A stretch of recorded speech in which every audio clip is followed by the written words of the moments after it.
What I like about our Gospel reading today, second Sunday of Advent, is that it is full of historical facts and details. Why is this important?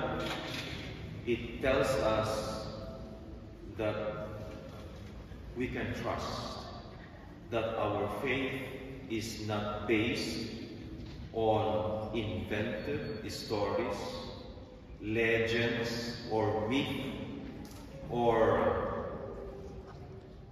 imaginary characters of a novel. Luke gives us a very specific historical background of the life of John the Baptist, and it's in the event of history. The historical details that you heard in the Gospel are the reasons why biblical scholars are able to calculate the period of the life of John and then Jesus. The second Sunday of Advent focuses our attention on the life and mission of John the Baptist. His call from God and the work that he did were similar to the call and the work of the Old Testament prophets. And Luke narrates to us the call of John by saying, "The word of God came to John, the son of Zechariah, in the desert." During the time of John, the desert was a special place to listen to God's voice. And archaeological research have discovered places of Jewish communities who live ascetic life in the desert. They lived a life of intense prayer and sacrifice and simplicity, because they wanted, they were waiting for the coming of the Messiah. And perhaps, probably, John was part of this group who lived in the desert. They live a life of intense prayer and simplicity. And it is here that the Word of God, the message of God, comes to John. We think that the desert was probably, or life in the desert was probably very hard and miserable. Actually, life in the desert had a kind of comfort. I had the opportunity to visit some monasteries in Palestine and Israel and Jordan in 2018 and then 2020. And this year, I had the opportunity to visit monasteries in Greece. And these are the oldest monasteries in the world. When you come to these places, the first thing that you appreciate is quiet and peace.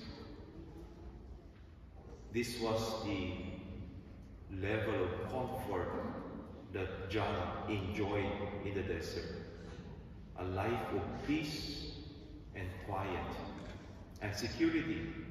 It was a secure place.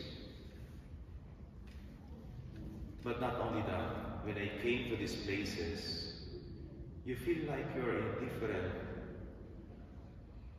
dimension of life. There is a sense of sacredness of the place.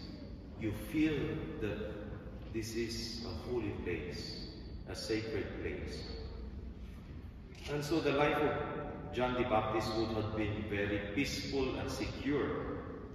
But he left the desert to answer God's call to prepare the people for the coming of Jesus, John left his place of comfort and peace to do the mission God has told him.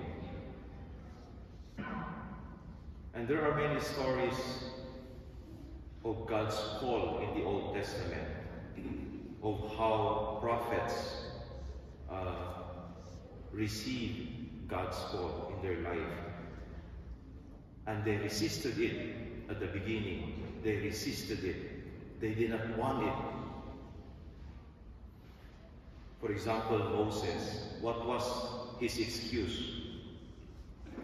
He was not a good communicator. He said to God, I am not good at giving message. He was not a good communicator. Jeremiah said, I am very young. And Jonah fled. He went so far away from God. And yet, in the end, they followed God. They answered God's call. Many are asking me now, why do you want to go back to the Philippines, Father? Don't you like the level of comfort here? Don't you think it's nice to stay here? Of course. But I said, kung alam nyo lang, mas maganda ang buhay ko bilang pari sa Pilipinas. Hindi ko sinasabi na mahirap ang buhay ko dito dahil sa inyo.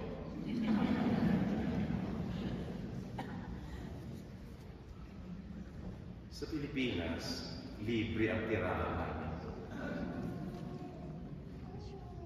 Hindi lang yun, may tagaluto, may tagalinis, may tagalaba, may tagaplansya. Dito sa Germany, ang pinaplansya ko lang yung harap. Lalo na pag winter. Kasi yun lang naman nakikita eh.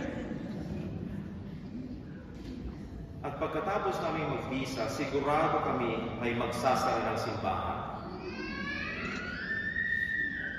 Dito, hawak ko lahat ng susi.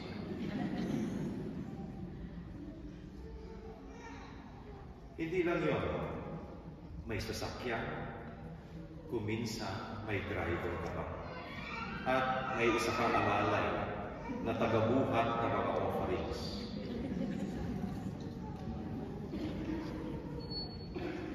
Dito, galing ako ng Vesna, Limport, ang dami-daming offerings. Dala-dala ko yung mga Aldi bag. Sasakay ako sa train. Para akong abdaklos.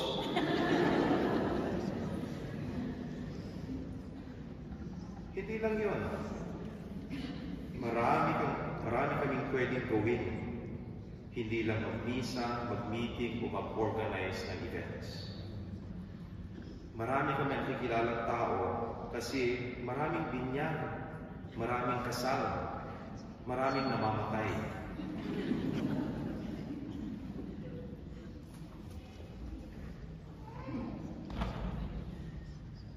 Mahirap ang trabaho ko bilang pari dito. Pero mas mahirap sa Pilipinas. Pero kahit mahirap sa Pilipinas, marami kaming konsuelo. Ngayon, komportable na ang buhay ko dito. Parang ayaw ko na umalis. Nung malaman kong papalitan na ako, sabi ko, sayang.